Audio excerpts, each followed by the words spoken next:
어이구 뭐 뉴스가 쏟아지고 있는데 여전히요. 김건희가 해외 도피한다 이런 설이 설득력 있게 제기되고 있다면서요. 그 이야기를 하신 분이 최근에 이제 신용환 교수께서도 그 이야기를 네. 하셨고요. 아마 굿모닝 충청이라는 언론에서 받아서 썼을 겁니다. 그리고 좀 두세 달 전 이야기로는 양문석 의원이 그 이야기를 하셨는데요. 양문석 의원은 의원실에서 제보를 받았답니다. 네. 근데 그 제보가 우리가 아는 뭐 민간인 차원의 제보가 아니라 공적 영역에서 일하는 사람이 그런 제보를 했다고 합니다. 특히 정보 관련 업무를 하는 분들이었기 때문에 나름 신빙성이 있지 않나라고 이렇게 짐작을 해서 언론에다가 공개를 했다고 합니다. 아, 그 대통령 부인 아직까지는 대통령 부인 맞으니까요. 네네. 대통령 부인이 자기 범죄에 대한 뭐 처벌 또는 뭐 소추 이런 걸 피하기 위해서 외국으로 도망간다. 네. 이거 상상하기 어려운 일인데요. 근데 어떤 분은 이제 망명설 이렇게 아, 얘기하는데 망명. 네. 망명은 이제 정치적 이유라든가 대의 명분이 있어야지 망명이 되는 겁니다. 그 나라에서 받아줘야 되는데 이거는 망명이 아니라 도망입니다. 도망. 그러니까요. 쉽게 네. 말하면 도망인데 밀항하는 방법도 있고요. 뭐 아직 그 출국 정지가 되어 있는지 모르겠습니다. 안 돼 있다고 그러더라고요. 저는 출국 정지 네. 무조건 해야 된다고 봅니다.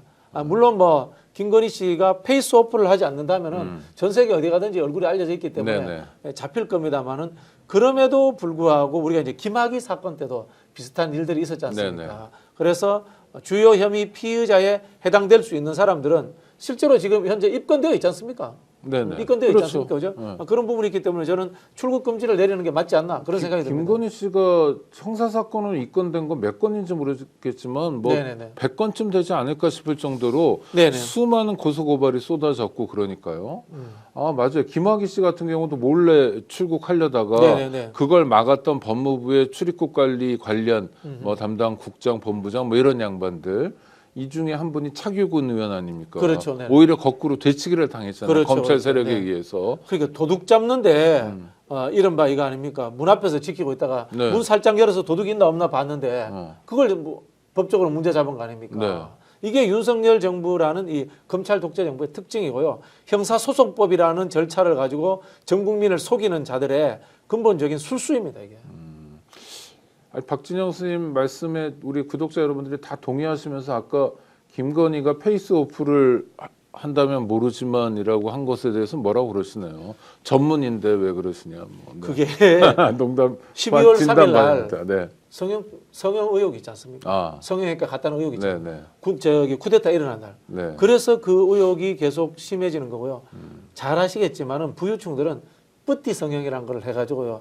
조금씩 바뀌어가지고 한 1년 정도 지나면은 그전 사람하고 완전 다른 사람이 돼서 나타나기도 한답니다. 그런 우려가 있고요. 또 여기서 꼭 빼놓지 말아야 되겠습니다. 이거 어디서도 들을 수 없는 이야기. 네네. 최은순 문제. 아. 실제 제가 기자들 풀었습니다. 네. 사실은 김건희 일가를 지배하고 있는 것은 최은순이랍니다. 그렇죠. 거기가 이제 사장님이죠. 네. 최은순이 네, 사장님입니다. 네. 패밀리 비즈니스의 사장님인 거고요. 김건희가 기본적인 학습 성취도가 낮을 만큼 똑똑한 사람이 아니래요. 근데 다양한 권모술수라든가 처세술 그리고 사람을 다루는 기술 이런 것들은 다 최은순 씨한테 배웠다는 겁니다. 최은순 씨가 남편을 일찍 여의고 그 다음에 이 부동산 사업이라든가 지역에서 관 상대로 하는 사업들을 하지 않습니까? 네네. 요양 사업이라는 것도 관에서 보조금 받는 겁니다. 그렇죠. 상당히 스킬이 있는 사람인 겁니다.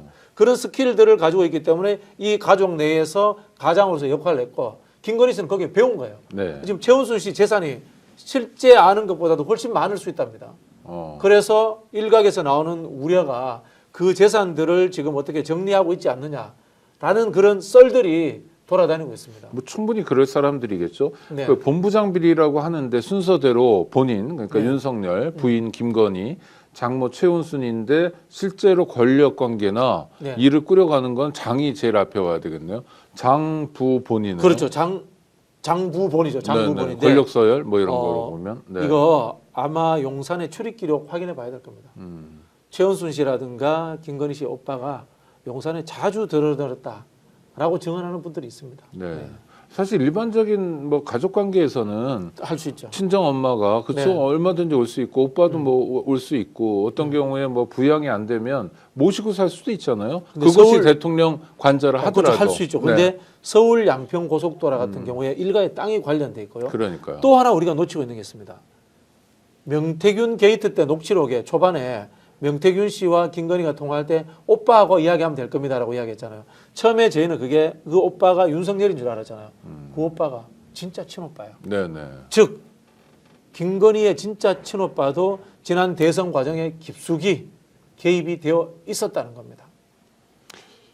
그러니까 이게 막연한 추정이 아니라는 거잖아요. 그렇죠. 사실 불행이고 네, 네, 우리도 이런 얘기를 나누면서도 좀 깨름직하기도 네, 하고 네, 그런데 상당히 근거 있는 거고요. 그래서 출국 금지는 사실 법무부에서 그냥 하는 겁니다. 일종의 행정 절차이지 그렇죠. 네, 네, 네. 그 사람의 뭐 인신을 구속하는 것도 아니고 네. 법원 판결을 받아서 진행하는 것도 아닌 만큼 지금 김건희, 최은순 또 김건희의 친정 오빠 네. 등에 대한 출국 금지는 바로 진행해야 된다. 아니면 이 담당 공무원들은 그야말로 내란 세력의 공범이라고밖에 볼 수 없다. 그렇게 이렇게 생각합니다. 규정할 수 있어요. 네네네.